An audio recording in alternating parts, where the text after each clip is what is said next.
Un cordial saludo. Un día más, con la gracia del Señor, proseguimos este comentario del Catecismo de nuestra Madre la Iglesia. A partir del punto 1423, como introducción a esta explicación de este sacramento, de la penitencia, de la reconciliación, se habla de los nombres de este sacramento. Y entonces se describe los matices con los que ha sido designado este sacramento.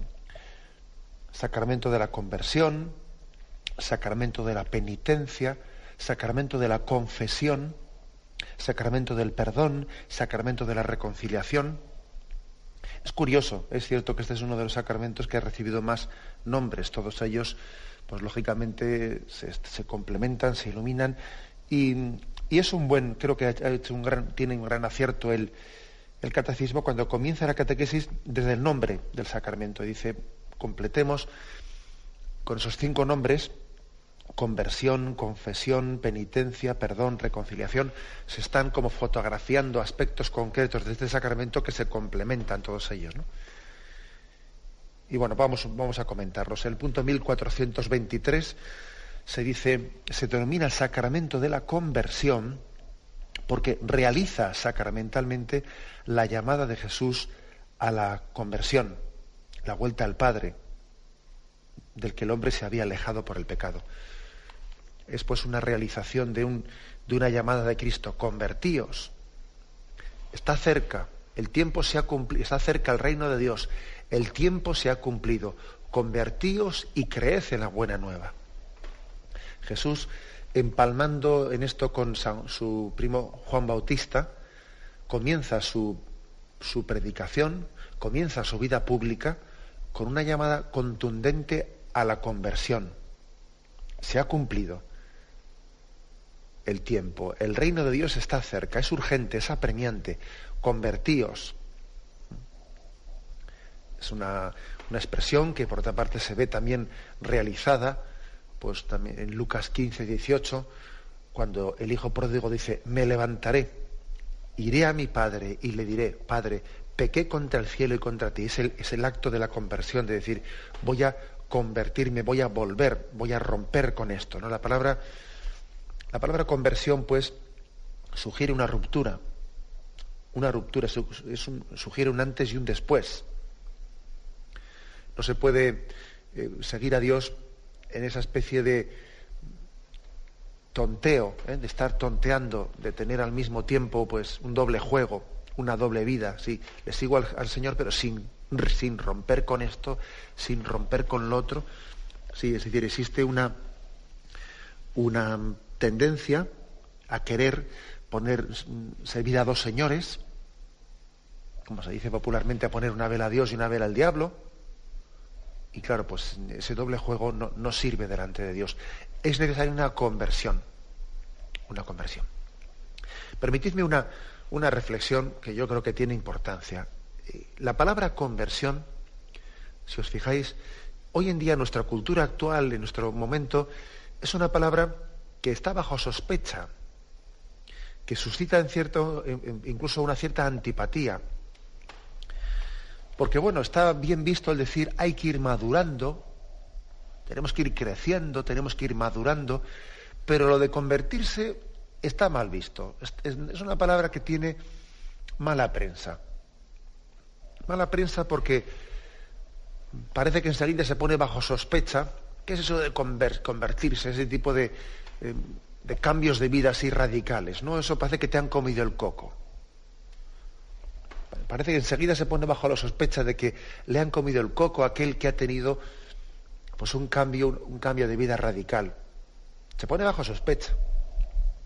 Y creo que es una sospecha hipócrita, porque resulta que si alguien tenía fe y de repente se ha alejado de su fe para entrar en un montón de dudas, entonces se dice, no, es que ha tenido una crisis. Y parece que eso se respeta, claro, se respeta tremendamente. No, es que ha entrado en crisis y claro, sus seguridades y la fe que tenía, pues bueno, pues ahora hay que respetar el momento de crisis que ha tenido.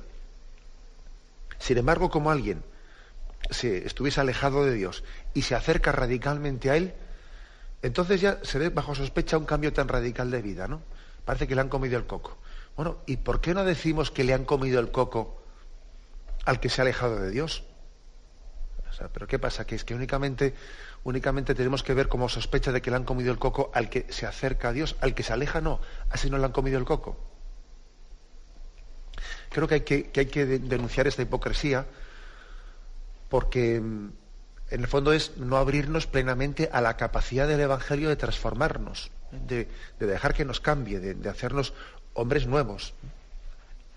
Pues por supuesto que muchas personas que han podido alejarse de Dios, y además de una manera pues a veces repentina, no están únicamente entrando en una crisis, en un proceso personal, sino que han sido seducidas por el mundo.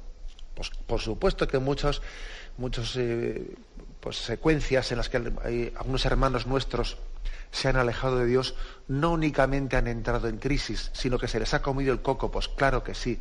Es que yo creo que también tenemos que desacomplejarnos a la hora de describir lo que ocurre a nuestro alrededor. Por supuesto que muchas veces en nuestro mundo adultos y jóvenes son seducidos por el mundo en el alejamiento de la fe, son seducidos por el mundo. Y eso que con mucha timidez llamamos procesos de crisis, etcétera, pues por supuesto que hay una especie de conversión al mundo en vez de conversión a Dios. Bueno, pues entonces no nos avergoncemos en absoluto de lo contrario, de que la conversión sea al bien, que la conversión sea a Dios. Y no llamemos procesos de crisis personales así con términos tan así, pues cuando se trata de alejarse de Dios, y luego nos acomplejemos de lo contrario, de que el acercamiento a Dios no únicamente se produce pues por procesos largos, sino que también hay momentos de gracia en los que Dios toca los corazones y derriba del caballo, como hizo con Pablo. Y entonces hay momentos de conversión de los que no tenemos que sospechar, no tenemos que poner bajo sospecha de que ahí no ha habido, de que ha sido pues una especie de radicalismo poco madurado, poco personalizado. No pongamos en sospecha de entrada cuando alguien ha tenido pues un regreso radical a Dios, un retorno radical, una ruptura con su forma anterior de vida, que parece que estamos siempre mirándola bajo sospecha. Tenemos que permitirle a Dios ser Dios. Y Dios es soberano. Y Dios, pues Él es muy dueño de que los caminos que tiene para cada uno pues sean únicos e irrepetibles. Y algunas personas pues tienen procesos de conversión pues largos, y sin embargo otras personas pues tienen momentos en los que Dios les derriba, y de una manera bastante escandalosa ante los ojos del mundo, tienen cambios de vida que a veces el mundo no entiende, que pone bajo sospecha, que a este le han comido el coco, no sé qué. Entonces, pero sin embargo, ¿quién somos nosotros para decirle a Dios con qué ritmos tiene que hacer las cosas, ¿no? Yo creo que tenemos que rescatar ese concepto de conversión y rescatarle de esa sospecha que a veces puede existir ahí, ¿no? Puede existir.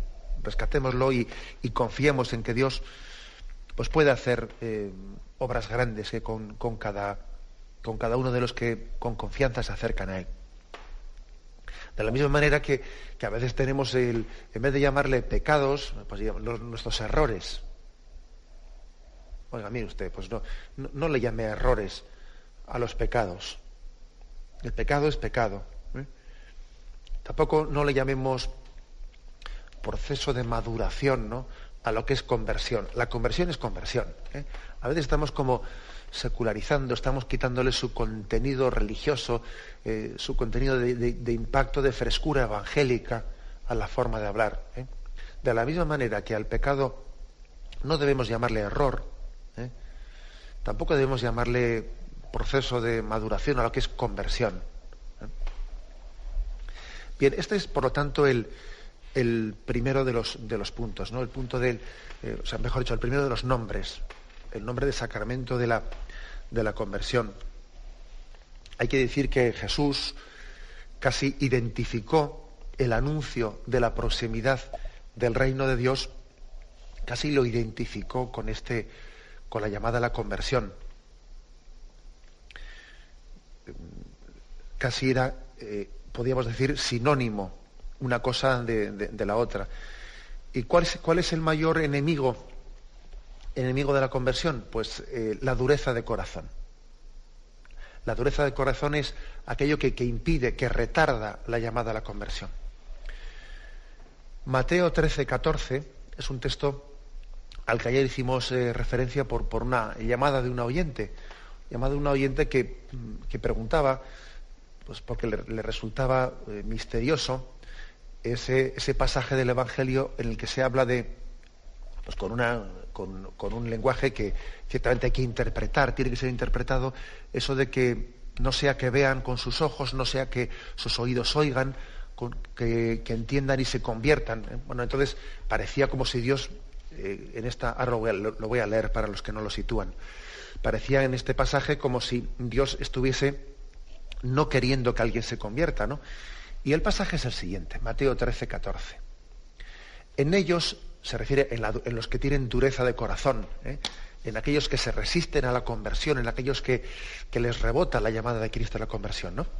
En ellos se cumple la profecía de Isaías. Oír, oiréis, pero no entenderéis. Mirar, miraréis, pero no veréis. Porque se ha embotado el corazón de este pueblo.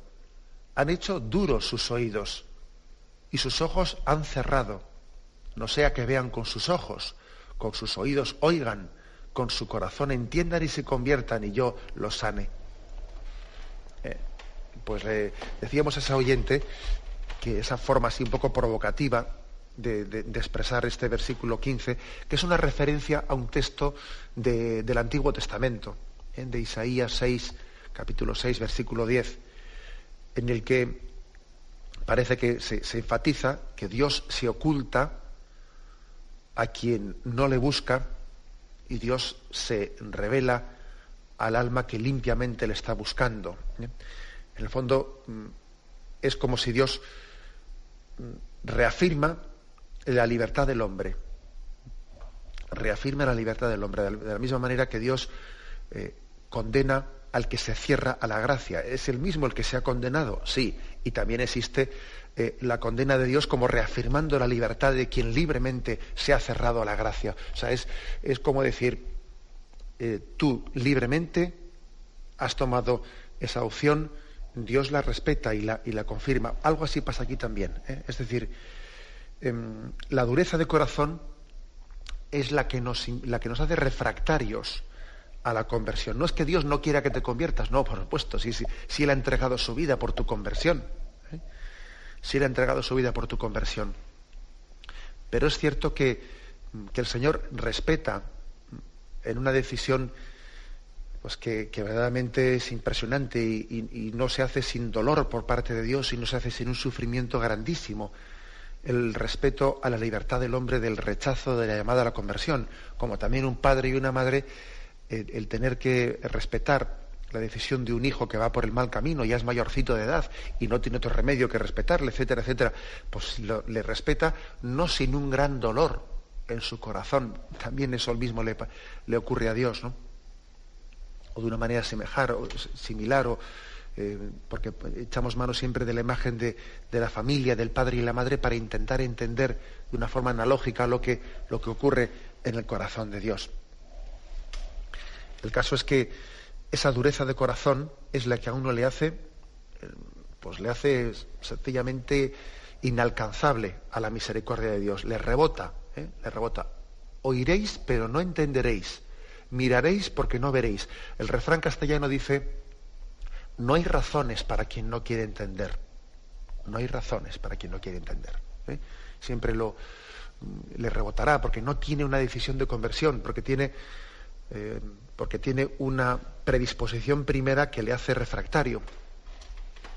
Fijaros lo que es esto, pues Alexis Carrel, un autor del siglo pasado, ¿no? Del siglo XX, que tuvo una conversión pues muy, muy sonada, porque él formaba parte pues de un ámbito en la Francia de aquel tiempo, pues después de la guerra, o antes de la guerra incluso, ¿no? Pues un ámbito ateo, intelectual, que se ufanaba de su ateísmo, este hombre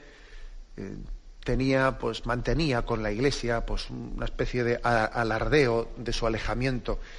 Y este hombre, que era médico, pues vivió un episodio milagroso de conversión en Lourdes de un enfermo que le atendía.